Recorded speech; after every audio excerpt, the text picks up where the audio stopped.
Hi guys, my name's Laura and I'm the Specky Seamstress. Welcome back to my channel. Today I'm going to be sharing with you a very honest, very vulnerable sewing room tidy video. So I cannot be the only one whose sewing room has been in a complete mess recently, and I thought as I tidied I would film a little bit of the process. I will share with you some, as I say, vulnerable photos and footage about the state of my room, and I will share with you some top tips and motivation for tidying your sewing space. So without further ado, let's tidy. So this is the state of affairs. It is the sewing weekender this weekend and my machines are downstairs. So I've got a little bit more space to work around and sort things out. But I've let things get pretty bad. I've started to sort a few things out, so I'm just going to show you kind of where we're at. This is not a great start. The corner there is all of the pattern pieces I've been working on and not put away. I'm really bad when it comes to pattern tests because I tend to keep pattern pieces out because things are being changed and altered and I'm waiting for feedback and things, so I'm quite bad with that. This is mostly works in progress that have been on top of this chest, which is where I keep most of my fabric. And I've just cleared those off onto the floor. So this isn't quite as bad as it appears. Quite.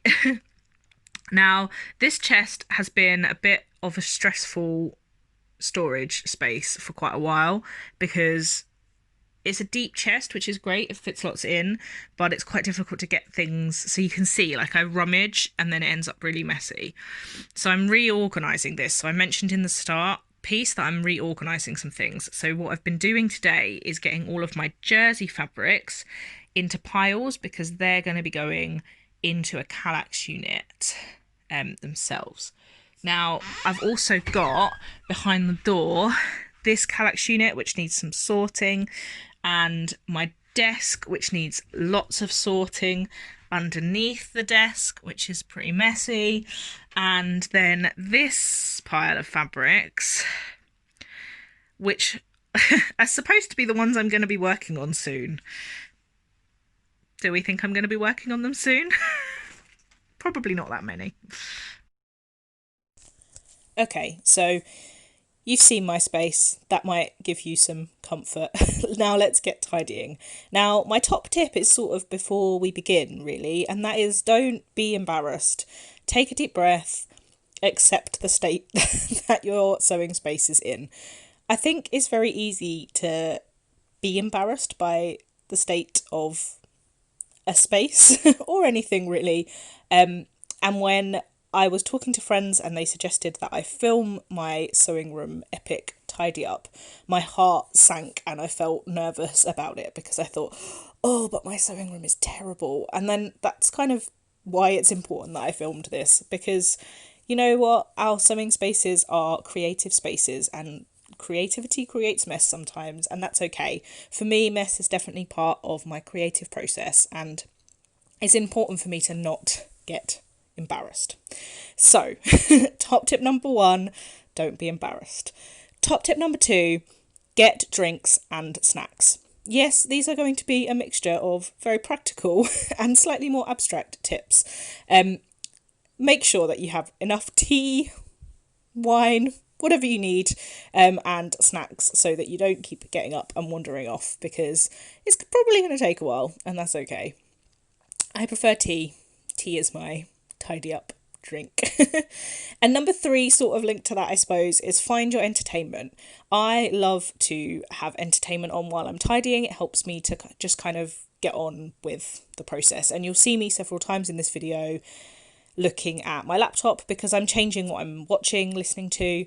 You know, it's not always the same. Sometimes listening to nice, relaxing classical music is the thing that I need, and sometimes I need lively pop or Disney music. Sometimes I watch sewing vlogs, sometimes I watch, Netflix, all kinds of things. Find what is the right thing for you at the minute and enjoy it.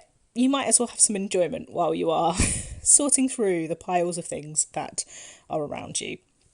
So, top tip number 4 is start with something easy. You'll see me here, I am tidying the area around my desk. For me, this is a low effort, high win, high impact task to start with, because I like to start with something like that. I generally start with the area around my desk. It gets a mess. I'm not very good at like picking up threads, and when I take elastic out of that drawer, for example, and 6 meters of it falls out, I don't always pick it up and put it back. There are normally pins all over the floor and pieces of pattern paper, and having a nice clean desk just helps me feel like I'm making progress.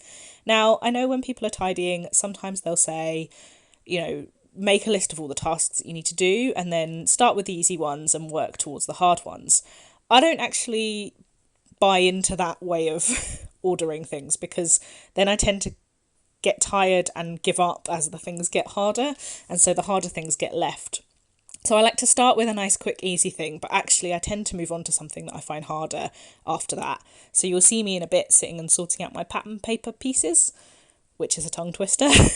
I hate sorting out my pattern pieces. I am not good at keeping them nice, and I hate sorting them. So for me, that's a real task that I don't like doing, but does make a big impact and is very easily left, and I just end up with bags of paper pattern pieces like the ones you see under my desk where I've left them till last and then never got around to doing it. So find what works for you, but I would recommend starting with something easy, or at least like low effort, high impact, because I think it makes you feel a bit accomplished and successful. So that's quite important. Top tip number 5 is definitely make piles. Now, by that, I mean I am a pile and box maker. I always, while I'm tidying, whatever I am tidying, have a box, usually a Kallax box, where I can put things that are sort of a fix later, sort later, organise later pile. And for me that works really well, because otherwise I get distracted. If I don't make piles and I try and pick up one thing and put it in the place that it belongs every time, I never actually finish anything. You know, when you are upstairs and you pick up something that you need to put in the wash, but on the way down you also find a towel that needs to be put back upstairs, and then you find something that needs ironing, and you actually end up never doing the thing that you're supposed to do. Well, that's what I'm a little bit like if I don't just create a box. And it isn't just a box of all the things that need sorting, but I will create piles around the room. So any pattern paper pieces I'm finding while I'm organising this space go in a pile, so that when I'm doing that task, they're all there ready. And then you'll see later when I'm tidying the pattern paper pieces, if I find things that belong on the desk, I can put them on the desk, and then it becomes sort of an iterative process where I might end up going back to the desk, having done that as my first task, just to do the last little bits that I've found as I've been doing other tasks around the sewing room. I find piles just the best way. I mean, for me, this is really important while I'm sorting fabrics out as well. You saw the chest where I've been keeping fabrics in the start of this video, and it's quite difficult to keep organised. I've actually moved this around quite a lot, and I'll show you in the sewing room tour later in the week. But I tend to get everything out of that chest when I'm organising and put them into piles. How am I going to organise this? Is it best to organise it by fabric base, by colour, by print type, whatever? And just the visual, like putting them into piles, really helps me understand what I've got and kind of spatially where it might go in the sewing room. So big pile maker.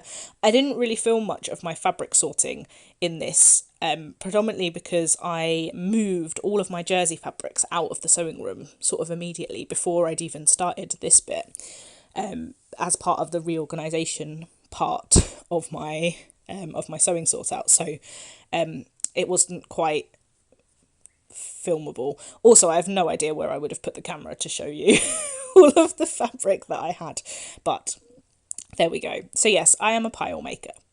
The next top tip, so top tip number 6 is to celebrate every step. You saw me there giving a big thumbs up because I was happy that I'd sorted out my my desk, and I think it is important. I went and did a little dance and celebrated with my husband. Look, I've done this and you can actually see the desk now, and isn't that amazing? And I think that is important to do, because if you've got a lot to organise, it can be quite overwhelming, I think. So I would celebrate every little piece that you can.